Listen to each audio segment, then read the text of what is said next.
MP TET में पूछे गए उर्दू के क्वेश्चंस को डिटेल से एक्सप्लेन करते हुए आप लोगों के लिए सॉल्व किया जा रहा है।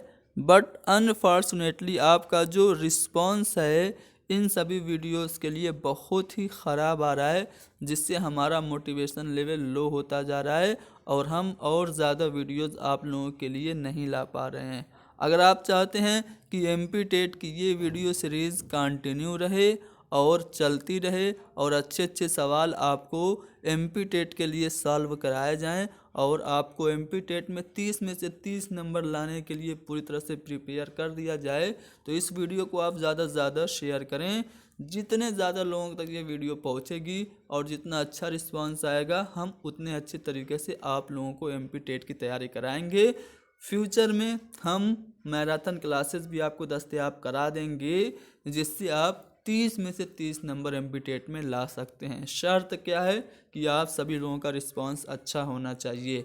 पिछली वीडियो में हमने कुछ सवालात आप लोगों के लिए सॉल्व कराए थे, लेकिन वीडियो बीच में ही रुक गई थी और हमने उतनी ही अपलोड कर दी थी। आखिरी जो सवाल हमने कराया था उसमें ये कराया था कि इस्तिआरा के लुग़वी माने क्या हैं।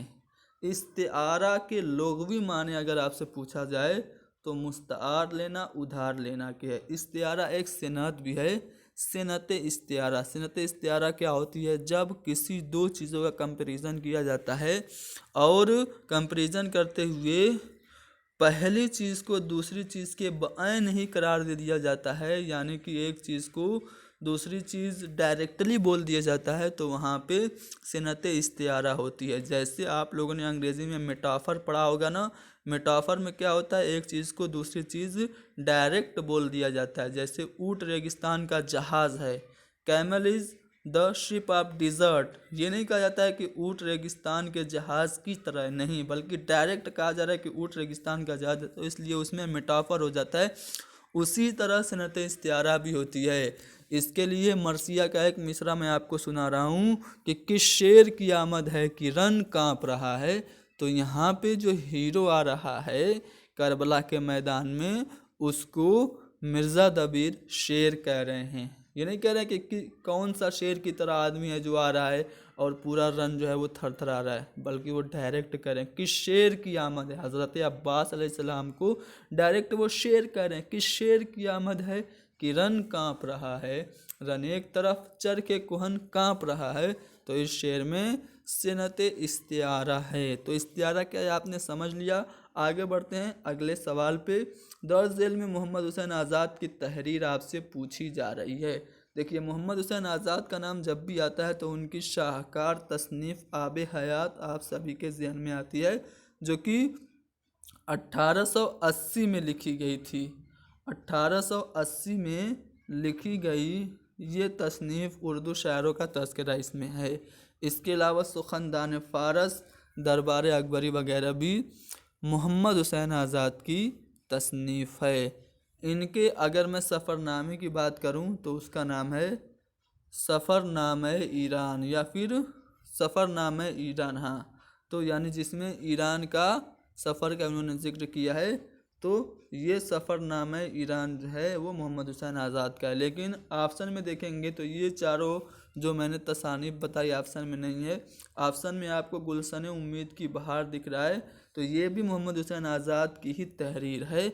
इसलिए हमारा जो जवाब होगा वो चौथा वाला ऑप्शन होगा। देखिए, यहाँ पे एक सवाल आ गया है उर्दू की पैदाइश के मुतालिक जो नज़रियात हैं। देखिए, मैं कुछ अहम नज़रियात पहले बता देता हूँ, उसके बाद क्वेश्चन पे आता हूँ। चलिए ऑप्शन से डिस्कस करते हैं। जो मोहिउद्दीन कादरी ज़ोर है ना, इनका मानना ये है कि उर्दू जो है वो हरियाणवी ज़बान से निकली है। उसके बाद मोहम्मद हुसैन आज़ाद का मानना यह है कि उर्दू जो है वो ब्रज भाषा से निकली है। ठीक है। शौकत सब्ज़वारी का मानना यह है कि उर्दू दो आबे गंगो जमन में ये पैदा हुई है। महमूद शिरानी का नज़रिया यह है कि उर्दू जो है वो पंजाब में पैदा हुई। नसीरुद्दीन हाशमी का मानना यह है कि उर्दू दक्कन में पैदा हुई। ठीक है। सुलेमान नदवी का मानना यह है कि उर्दू सिंध में पैदा हुई। तो ये सभी नज़रियात हैं उर्दू के इब्तिदा से मुताल्लिक। लेकिन जो सबसे ज़्यादा अथेंटिक माना जाता है वो ये नज़रिया माना जाता है कि उर्दू दिल्ली और गर्दो निवाह में पैदा हुई। यानी कि ये जो सवाल है कि ज़बान देहली वो पैरामिन्स उर्दू का असल मंबा और सरचश्मा है, और हज़रत देहली इसका हकीकी मुअल्लिद व मंशा है। ये जुमला जो किसका है तो मसूद हुसैन खां का है। ठीक है, मसूद हुसैन खां का ही नज़रिया ये है कि उर्दू दिल्ली और गिरदो नवाह में पैदा हुई और फ़रोग पाई। तो इसलिए इस सवाल का जवाब जो होगा वो दूसरा वाला ऑप्शन हो जाएगा। अगला सवाल कि उर्दू की बुनियाद है, जो उर्दू की बुनियाद है वो पंजाबी है, ब्रज भाषा है, सिंधी है या खड़ी बोली है। तो अगर आपसे पूछा जाता कि मोहम्मद हुसैन आज़ाद के मुताबिक उर्दू की बुनियाद क्या है, तब आप ब्रज भाषा कर देते, लेकिन यहाँ पे उर्दू की बुनियाद डायरेक्टली पूछा जा रहा है, तो इसलिए आपका जो जवाब होगा वो खड़ी बोली होगा। ठीक है। अगर आपसे पूछा जाता महमूद शिरानी के मुताबिक, तब आप पंजाबी कह देते। ठीक है, आपसे पूछा जाता कि सुलेमान नदवी के मुताबिक, तब आप सिंधी कह सकते थे, लेकिन डायरेक्टली पूछा जा रहा है तो खड़ी बोली ज्ञानचंद जैन वगैरह का नज़रिया है कि उर्दू खड़ी बोली से निकली। ठीक है, तो यहाँ पे उर्दू की जो बुनियाद है वो खड़ी बोली मानी जाती है। अब देखिए, आपसे ये भी एक सवाल पूछा जा सकता है, जो उर्दू जो लफ्ज़ है किस ज़बान का लफ्ज़ है, तो याद रखिएगा ये तुर्की ज़बान का लफ्ज़ है, और इसके मानी अगर आपसे पूछे तो क्या है, लश्कर के है। उर्दू जो है तुर्की ज़बान का लफ्ज़ है और इसके मानी लश्कर है। अगला सवाल ये है कि उर्दू अदब की तारीख़, ये जो तसनीफ़ है किसकी है, तो उर्दू अदब की जो तारीख़, ये जो तसनीफ़ है ये उर्दू अदब की तनकीदी तारीख़, ये किताब का नाम है। तो ये जो तनकीदी किताब है किसकी है, तो ये तनकीदी किताब एहतिशाम हुसैन की है। एहतिशाम हुसैन आज़मगढ़ के माहौल में पैदा हुए, आप लोग जानते ही हैं। ठीक है, तो एहतिशाम हुसैन की और तसनीफ़ की बात करें तो रिवायत और बगावत, रिवायत व बगावत इनकी तसनीफ़ है। और इसके बाद तंज़ियात व मज़हक़ात है, तंज़ियात व मज़हक़ात नहीं है, रिवायत और बगावत है, और उर्दू कहानी है। ठीक है, उर्दू कहानी। ठीक है, तो ये जो है उर्दू अदब की तनकीदी तारीख़ एहतिशाम हुसैन की है। उर्दू अदब में जिन खतूत को अहमियत हासिल है वो कैसे खतूत हैं, तो उर्दू अदब में ज़ाती और निजी खतूत को अहमियत हासिल है। जब भी उर्दू में खतूत निगारी की बात आती है तो सबसे पहले नाम आता है मिर्ज़ा गालिब का। ठीक है, मिर्ज़ा गालिब के 2 खतूत के मजमूए बहुत ही ज़्यादा मशहूर हुए। पहला जो है वो ऊदे हिंदी है, और दूसरा जो है वो उर्दूए मुअल्ला है। ठीक है, उर्दूए मुअल्ला और ऊदे हिंदी, ये जो दोनों हैं वो खतूत के मजमूए हैं मिर्ज़ा गालिब के। इसके अलावा गुबार खातिर खतूत का मजमूआ भी काफ़ी मशहूर है और अक्सर पूछा जाता है। ये है मौलाना अबुल कलाम आज़ाद के खतूत का मजमूआ, जो कि इन्होंने किला अहमद नगर जेल से लिखा था और अपने दोस्त महमूद शिरानी के नाम लिखा था।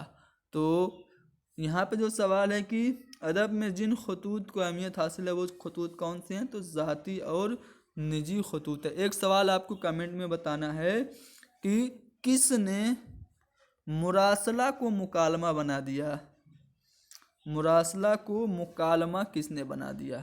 ठीक है, आपको कमेंट में बताना है, खतूत से रिलेटेड ये सवाल है।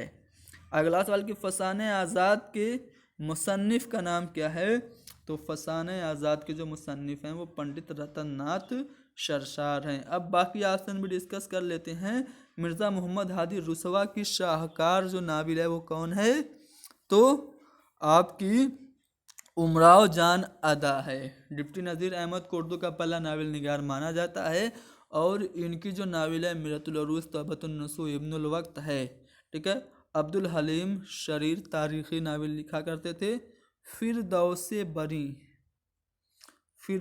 बरी जो है ये नावल किसका है, अब्दुल हलीम शरीर का। लेकिन फसाने आज़ाद जो कि खोजी किरदार बहुत ही ज़्यादा मशहूर है, ये किसका है, पंडित रतन नाथ शरशार का है। तंज़िया व मज़ाहिया शायरी के लिए कौन जाने जाते हैं, देखिए तंज़िया और मज़ाहिया शायरी के लिए अकबर इलाहाबादी जाने जाते हैं। ठीक है, अकबर इलाहाबादी जाने जाते हैं। यहाँ पे अकबर इलाहाबादी दूसरे वाले ऑप्शन में है। अकबर इलाहाबादी को लिसानुल अस्र कहा जाता है, लिसानुल अस्र यानी कि ज़माने की ज़बान। इनका बरक़े कलीसा जो नज़्म है काफ़ी मशहूर है।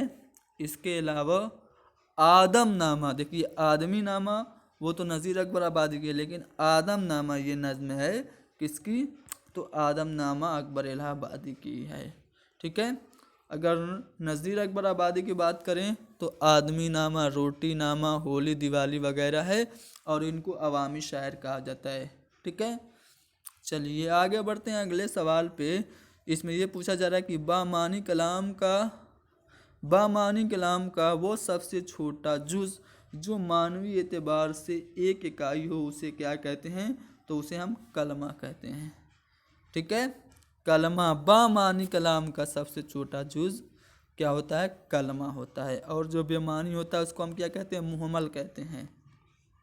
कुली कुतुब शाह क्या थे, तो कुली कुतुब शाह जो थे ये गज़ल गो थे। ठीक है, गज़ल गो कुली कुतुब शाह ये उर्दू के अलावा तेलुगु ज़बान में भी ये शायरी करते थे। इनको उर्दू का पहला साहिब दीवान शायर माना जाता है। पहला साहिब दीवान शायर उर्दू के कौन हैं, कुली कुतुब शाह हैं। इनके नाम सबसे ज़्यादा तखल्लुस यूज़ करने का रिकॉर्ड भी है। लगभग 17 तखल्लुस ये अपनी शायरी में इस्तेमाल किए हैं। उर्दू, फ़ारसी और तेलुगु ज़बान में इन्होंने शायरी की है। आगे बढ़ते हैं अगले सवाल पे। ऐसे दो लफ्ज़ जो हर सूरत में एक दूसरे के मुशाबा हों उसे हम क्या कहते हैं। हर सूरत में एक दूसरे के मुशाबा हों तो उसको हम क्या कहेंगे, उसको हम तजनीसे ताम कहेंगे। ठीक है। तो यहाँ पे हमारा जो तीसरा वाला ऑप्शन है वो बिल्कुल सही है। अगला सवाल है, किसी से महरूमी किस्मत की शिकायत कीजिए, किससे महरूमी है किस्मत की शिकायत कीजिए, हमने चाहा था कि मर जाएं सो वो भी न रहा।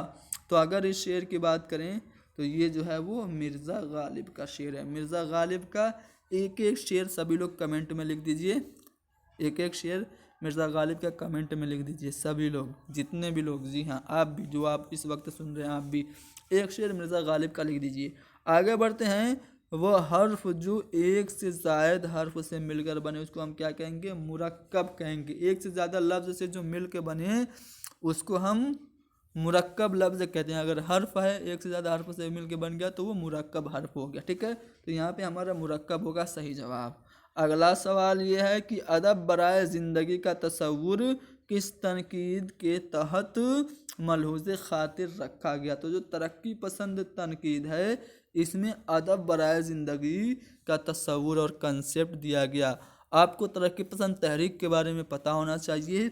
1935 में लंदन में कुछ इंडियन स्टूडेंट ने तरक्की पसंद तहरीक की बुनियाद डाली थी। कौन कौन थे, तो मुल्क राज आनंद, ठीक है, सज्जाद ज़हीर और डॉक्टर ज्योति घोष और दीन मोहम्मद तासिर वगैरह थे। इन्होंने इसकी बुनियाद डाली थी। नानकिंग रेस्टोरेंट में इसका नाम वगैरह पड़ा और 1936 में इसकी पहली कुल हिंद कॉन्फ्रेंस हुई जिसकी सदारत किसने की थी, मुंशी प्रेमचंद ने।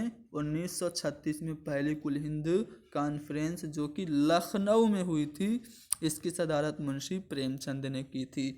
अगला सवाल यह है कि फ़िराक का पूरा नाम क्या है, तो फ़िराक गोरखपुरी का पूरा नाम है रघुपति सहाय। फ़िराक गोरखपुरी रघुपति सहाय इनको कहा जाता है। ठीक है।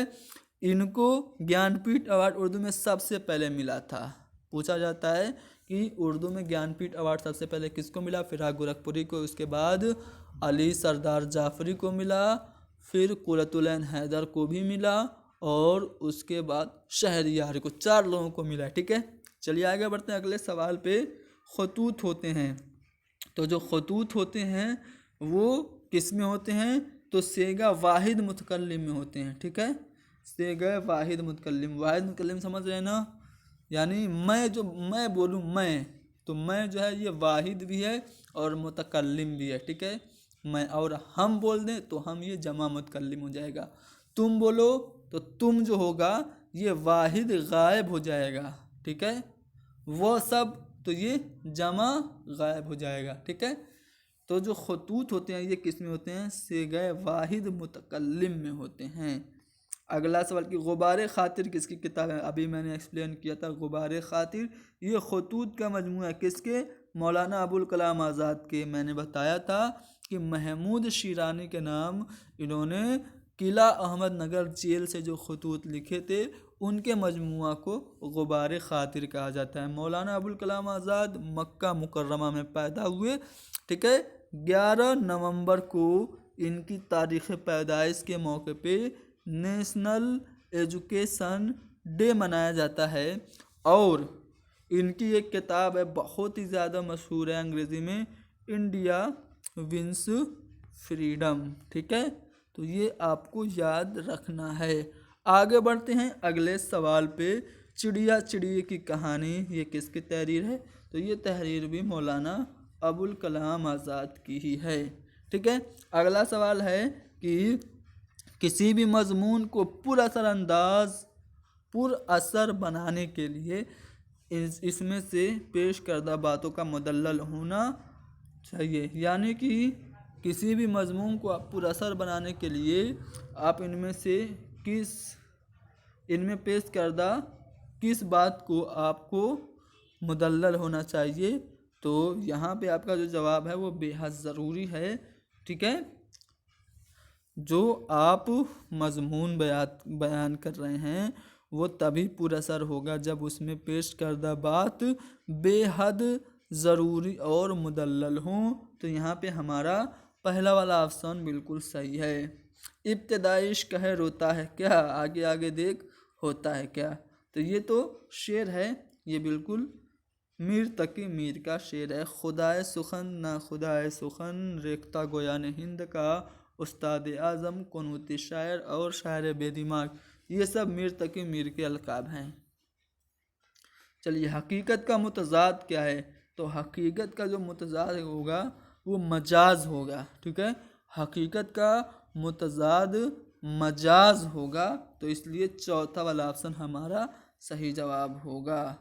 गुले नगमा के खालिक कौन है, तो गुले नगमा के जो खालिक हैं वो फ़िराक गोरखपुरी हैं, ठीक है। गुले नगमा ये फ़िराक गोरखपुरी के मजमूए कलाम का शेरी मजमूआ है, ठीक है, या मजमूए कलाम आप कह सकते हैं। रूप इनका रूप जो है वो श्रृंगार रस से रिलेटेड है और ये इनकी रुबाइयों का मजमूआ है रूप, ठीक है। तो यहाँ पे 30 सवाल जो हैं वो पिछली वीडियो जो कि बीच में रुक गई थी उसको मिलाकर 30 सवाल हो गए हैं। पिछली वीडियोज़ 4 वीडियो पिछली अपलोड हो चुकी हैं। अगर आप लोगों ने वो सभी वीडियोज़ नहीं देखी हैं तो देख लीजिए और इस वीडियो को ज़्यादा से ज़्यादा शेयर कीजिए। आप सभी लोगों का रिस्पॉन्स जो है वो दिल को तोड़ने वाला है, तो इसको ज़्यादा से ज़्यादा शेयर कीजिए। बाकी के कुछ और सवाल हम अगले वीडियो में डिस्कस करेंगे, ठीक है। तो आप लोग हमारी इस वीडियो को ज़्यादा से ज़्यादा शेयर करें। Thank you very much.